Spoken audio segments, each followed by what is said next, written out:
मु श्री गोविंद चंद्र नाथ पूर्वतन सरपंच तथा ये विद्यालय एसएमडीसी प्रेसिडेंट थी एबे अच्छी अलमिनार सभ्य।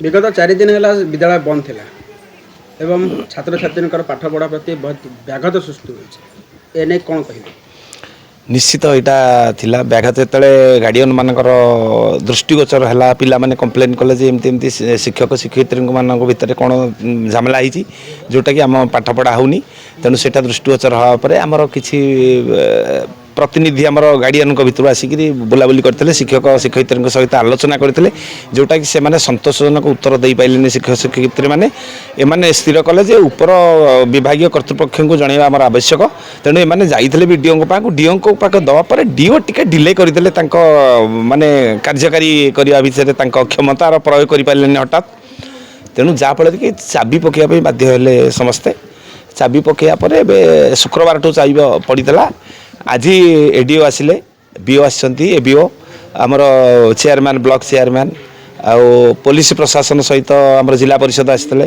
पुलिस प्रशासन सहित आसिक अनुरोध करिया परे गार्डियन माने सचेतन से माने चाहते अन्य किसी इश्यू नथिला कि खाईगले बोईगले पिलांकर व्याघात होची पाठपढ़ा तेणु से माने खोलिले खोलला परे आलोचना होती गोटे सहमति भितर समस्ते बस गोटे आलोचना हो गोटे निष्कर्ष बाहरी जोटा कि परवर्ती अवस्था स्कूल एमती हेनी स्कूलटा केमी स्मूथली चलो ये व्यवस्था करा ग्रामवासी हिसाब से आप भाई परवर्ती स्टेप कौन प्रकार घटना घटनी सबु समय तो समस्या लगी रही आम तो मूलपोच होगा केतबेले कौ मानसिकधारी आसिक पहुँचुं मानसिक मानसिकतार ही जन्म नौ भाया प्रोब्लेम तेणु एबे चिंता करा जी से तो शिक्षिता तेणु से किसी अनुभव कले जो प्रेसराइज होता अनुभव कले कि गोटे ये तेणु मुझे भावुचे कहीं बोलते स्मूथली चलो आशा करी एमती किसी परवर्ती अवस्था हुए परवर्ती जमी हवा कथा हम दिन धरी ताला बंद थिबा विद्यालय शेष में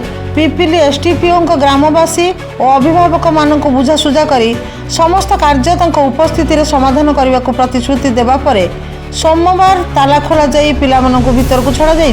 बैठक सरीथिला और शिक्षा जिला सह शिक्षाधिकारी तत्वावधान में विद्यालय परिदर्शन करा जायथिला। एहारी भितर देखा मिलता किछि अभावनीय घटना श्रेणीगृह गुड़िक दयनीय अवस्था पड़ रही आगरू छात्र छात्री माने जहाँ अभियोग करुथिले खेल उपकरण थाई मध्य पिला मानकु दिया जाउ नाही ताहा मध्य सतरे देखा मिलता। मो जिला परिषद सत्यवादी 31 नंबर जोन एवं ये स्कूल पूर्वतन प्रधान शिक्षक भाव अवस्थापित कार्य करी अबिका ये जो गोटे दुष्ट समय आसी स्कूल सचेतन गार्डियन माने शुणिली पाठपढ़ार अवहेला एवं टीचर्स मानकर जो इंटरनाल क्वाल ता गोटे अति निम्न स्तर को नहीं जाऊँगी तेणु सचेतनशील गार्डियन माने एठी चाबी पकईले जहाँ हो आज आम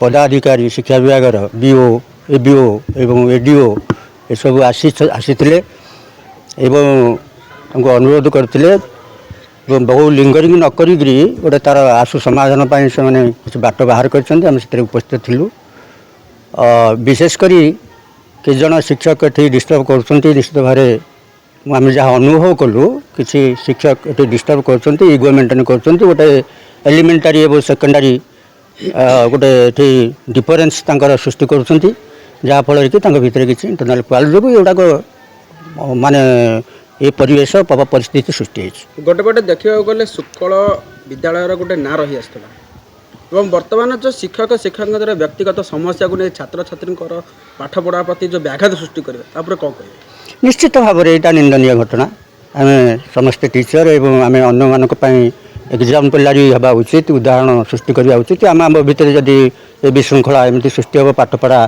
तो व्याघात हम आ निश्चित भाव परिवेश निश्चित भाव में गोटे खराब आड़ गति कर आम कौन शिक्षा देले। समय 1:30 होइतिले मध्य मध्याह्न भोजन विद्यालय कर्तृपक्ष भूल जो आसीपारि नथिला सेथि प्रति कहार निघा नथिला ଏବଂ ସମସ୍ତେ ପେଟ ପୂଜା କଥା ବେଶ ଭଲ ଭାବେ ଚିନ୍ତା କରୁଥିଲେ ତାହା ବି ଦେଖିବାକୁ ମିଳିଥିଲା। ଏବଂ ପରବର୍ତ୍ତୀ ମୁହୂର୍ତ୍ତରେ ଗଣମାଧ୍ୟମ ପ୍ରତିନିଧି କହିବା ପରେ ପିଲାମାନଙ୍କ ପାଇଁ 5 ଟଙ୍କା ବିସ୍କୁଟର ବ୍ୟବସ୍ଥା କରାଯାଇଥିଲା। ଯେତେବେଳେ ଅଧିକାରୀମାନେ ନିଦା ଭୋଜନ କରୁଥିଲେ ସେ ସମୟରେ ପିଲାମାନଙ୍କୁ ସାମାନ୍ୟ ବିସ୍କୁଟ ଦେଇ କିଭଳି ଭୋକ ମେଣ୍ଟାଇବାକୁ ପଡ଼ିଥିଲା ତାହା ମଧ୍ୟ କ୍ୟାମେରା ଆଗକୁ ଆସିଥିଲା। ଏବଂ ସମସ୍ତ କାର୍ଯ୍ୟ ପରେ ବିଦ୍ୟାଳୟରେ ପୂର୍ବ ଭଳି କାର୍ଯ୍ୟ ସ୍ୱାଭାବିକ ହୋଇଥିଲା। ମ୍ୟାଡ଼ାମ୍ ପରିଚୟ ମୋ ନାଁ ଭବମ ପ୍ରଧାନ, ମୁଁ ବିଓ ସତ୍ୟବାଦୀ ଅଛି। ମ୍ୟାଡ଼ାମ୍ ଏଇ ଯେଉଁ ଦୀର୍ଘ ଦିନ ଧରି ଯେଉଁ କଳହ ଲାଗି ରହିଥିଲା ବିଦ୍ୟାଳୟ ପରିସରରେ ଶିକ୍ଷକ ଶିକ୍ଷୟିତ୍ରୀମାନଙ୍କ ମଧ୍ୟରେ କ'ଣ ତା'ର ସମାଧାନର ବାଟ ବାହାରିଲା ଆଜି? ଦେଖନ୍ତୁ, ଶିକ୍ଷକ ଶିକ୍ଷୟିତ୍ରୀମାନଙ୍କ ମଧ୍ୟରେ ଟିକେ ଡିଷ୍ଟର୍ବାନ୍ସ ରହୁଥିଲା। ତାଙ୍କ ଭିତରେ ଆମେ ଯାହା ଆଲୋଚନା କଲୁ ତାଙ୍କ ଭିତରେ ଟିକେ ଏଲିମେଣ୍ଟାରୀ ଆଉ ସେକେଣ୍ଡାରୀ ଫିଲିଙ୍ଗସଟା ଥିଲା। ତାଦ୍ୱାରା ଆଜି ଏତେ ପରିସ୍ଥିତି ଏତେ ତାଲା ବନ୍ଦ ଯାଏଁ ବି କଥା ଗଲା। ତେଣୁ ଟିଚରମାନଙ୍କ ମଧ୍ୟରେ ଆମେ ଆଜି ଆଲୋଚନା କରୁଛୁ ସମସ୍ତେ ମିଳିମିଶିକି ରହିବେ। ଯେମିତି ଆମର ସୁକଳ ହାଇସ୍କୁଲର ନାଁ ରହି ଆସିଥିଲା, ପୂର୍ବରୁ ସ୍କୁଲର ରେକର୍ଡ଼ ମଧ୍ୟ ଭଲ ଅଛି, ପିଲା ମଧ୍ୟ ଆମର ଭଲ ଥିଲେ ସ୍କୁଲରେ। ତେଣୁ ସେଇ ରେକର୍ଡ଼କୁ ଯେମିତି ବଜାୟ ରଖିବେ, ସ୍କୁଲର ସମ୍ମାନ ରଖିବେ। ଆଉ ଏଇ କଥା ଆମେ ସମସ୍ତେ ଆଲୋଚନା କଲୁ। ଆମ ଗହଣରେ ମଧ୍ୟ ଚେୟାରମ୍ୟାନ୍ ସାର୍ ଥିଲେ ଏବଂ ନାରାୟଣ ସାର୍ ଆମର ଯିଏ ପୂର୍ବତନ ପ୍ରଧାନ ଶିକ୍ଷକ ଏଠି ଥିଲେ ସିଏ ମଧ୍ୟ ଥିଲେ, ଏଡ଼ିଓ ସାର୍ ମଧ୍ୟ ଥିଲେ। ସମସ୍ତେ ଗାର୍ଡ଼ିଆନମାନଙ୍କୁ ସହିତ ଆଲୋଚନା କଲେ, ସମସ୍ତ ଟିଚରମାନଙ୍କ ସହିତ ଆଲୋଚନା କଲେ ଯେମିତି ସ୍କୁଲର ମର୍ଯ୍ୟାଦା ରହିପାରିବ। ଆମେ ସେ ବିଷୟରେ ସମସ୍ତ ଶିକ୍ଷକଙ୍କୁ କହିଲୁ। ମ୍ୟାଡ଼ାମ୍ 4 ଦିନ ଧରି ସ୍କୁଲ ବନ୍ଦ ଥିଲା, କିନ୍ତୁ ସ୍କୁଲ ଯେତେବେଳେ ଖୋଲିଲା ତା ଭିତରେ ଗୋଟେ ନଗ୍ନ ଚିତ୍ର ଦେଖିବାକୁ ମିଳିଲା ଯେ ପ୍ରତିଟା ରୁମ୍ର ଅବସ୍ଥା, ଯେହେତୁ 5ଟି ଅନ୍ତର୍ଭୁକ୍ତ ସ୍କୁଲଟା, କିନ୍ତୁ ପ୍ରତିଟା କ୍ଲାସ୍ ରୁମ୍ର ଅବସ୍ଥା ଅତ୍ୟନ୍ତ ଖରାପ ହୋଇପଡ଼ିଛି। ପିଲାମାନଙ୍କର ଖେଳ ସାମଗ୍ରୀ ଏତେ ଜିନିଷ ଥୁଆ ହେଇଥିଲେ ମଧ୍ୟ ପିଲାମାନେ କମ୍ପ୍ଲେନ୍ କରୁଛନ୍ତି ଆମକୁ ଖେଳ ସାମଗ୍ରୀ ଦିଆହେଉନି। ତା ଉପରେ କ'ଣ ରଖିବେ? ତା ଉପରେ ନିହାତି ଆମେ ପରେ ପ୍ରଥମ ପ୍ରାୟୋରିଟି ଥିଲା ପିଲାଙ୍କର 8ମ କ୍ଲାସ୍, ଯେହେତୁ ରୁଟିନ୍ରେ ଡିଷ୍ଟ୍ରିବ୍ୟୁଟ୍ ଠିକ୍ରେ ହେଇପାରୁନଥିଲା, ତେଣୁ କ୍ଲାସ୍କୁ ଯାଉନଥିଲେ ଟିଚରମାନେ। ତେଣୁ ଆମେ ଫାଷ୍ଟ ପ୍ରାୟୋରିଟି ପିଲାମାନେ ଯେମିତି କ୍ଲାସ୍ କରିବେ ସେଥିପାଇଁ ଆମେ ସେଇଟା ଆଗ ପ୍ରଥମେ ଦେଖୁଛୁ ଯେ ତାଙ୍କର ରୁଟିନ୍ ବଣ୍ଟା ଚାଲିଛି। ଆଜି ମଧ୍ୟ ଆମେ ସେଇଟା ଶେଷ କରିକି ଯିବୁ। ତାପରେ ନେକ୍ସଟ ତାପରେ ଯେଉଁଗୁଡ଼ିକ ଆଲିଗେସନ୍ ଅଛି ତା ମଧ୍ୟରେ ମଧ୍ୟ ଆମେ ଆଲୋଚନା କରିବୁ। କ'ଣ ହେଇଛି ଦୀର୍ଘ 4 ଦିନ ହେବ ଯେଉଁ ବିଦ୍ୟାଳୟ ବନ୍ଦ ଥିଲା, ଛାତ୍ରଛାତ୍ରୀଙ୍କର ପାଠ ପଢ଼ା ପ୍ରତି ଯେଉଁ ବ୍ୟାଘାତ ଘଟିଲା, ସେଥିପାଇଁ ଦାୟୀ କିଏ ରହିବେ? ନିହାତି ଦାୟୀ ଆମେ ଶିକ୍ଷକ ଶିକ୍ଷୟିତ୍ରୀମାନେ ହିଁ ରହିବୁ। ଆମେ ମାନେ ବି ଦାୟୀ ରହିବୁ ଯାହା ହେଲେ ବି। ତେଣୁ ଆମେ ଯାହା ବି ପିଲାଙ୍କର କ୍ଷୟକ୍ଷତି ହେଇଛି ଆମେ ଚାହିଁବୁ ଟିଚରମାନଙ୍କ ଦ୍ୱାରା ସେଇଟା ଆଗକୁ ମେଣ୍ଟେନ୍ କରାଯିବ। ମ୍ୟାଡ଼ାମ୍ ଗୋଟେ ପିଲାଙ୍କ ମନରେ ଗୋଟେ ଭୟ ରହୁଛି, ପିଲାମାନେ ଯେଉଁ ଟିଚରମାନଙ୍କ ଉପରେ ଯେଉଁ ଆଲିଗେସନ୍ ଆଣିଥିଲେ ପିଲାମାନଙ୍କ ମନରେ ଗୋଟେ ଭୟ ରହୁଛି ତାଙ୍କୁ କିଛି ମାର୍କ ବେଳେ କିଛି ହଇରାଣ କରିବେ ବୋଲି ଟିଚରମାନେ। ନା ସେ ଆଲିଗେସନ୍ ଆମ ପାଖକୁ ଆସିନି। ସେ ଆଲିଗେସନ୍ ଆସିନି। ଦିନସାରା ଯେହେତୁ 2 ଦିନ ହେବ, ଶୁକ୍ରବାର ଶନିବାର 2 ଦିନ ହେବ ମିଡ୍ ଡେ ମିଲ୍ ଆସିନଥିଲା।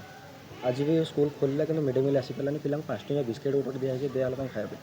ଆମେ ନର୍ମାଲ୍ ଗୋଟେ 5 ଟଙ୍କିଆ ବିସ୍କେଟ୍ରେ ଆମର ପେଟ ପୁରିଲେ ଆମେ ରହିପାରୁନା। ପିଲାମାନେ କେମିତି ରହିବେ, ପୁଣି ପାଠ ପଢ଼ିବେ? ଯେହେତୁ ବିଦ୍ୟାଳୟ ତାଲା ପଡ଼ିଯାଇଥିଲା, ଶିକ୍ଷକ ଶିକ୍ଷୟିତ୍ରୀମାନେ ଜାଣିନଥିଲେ ଯେ ସ୍କୁଲ କେବେ ଖୋଲାଯିବ। ତେଣୁ ସେମାନେ ମିଡ୍ ଡେ ମିଲ୍ଟା ଗୋଟେ ଦିନ ପୂର୍ବରୁ ଆମର ଅର୍ଡ଼ର କରାଯାଏ।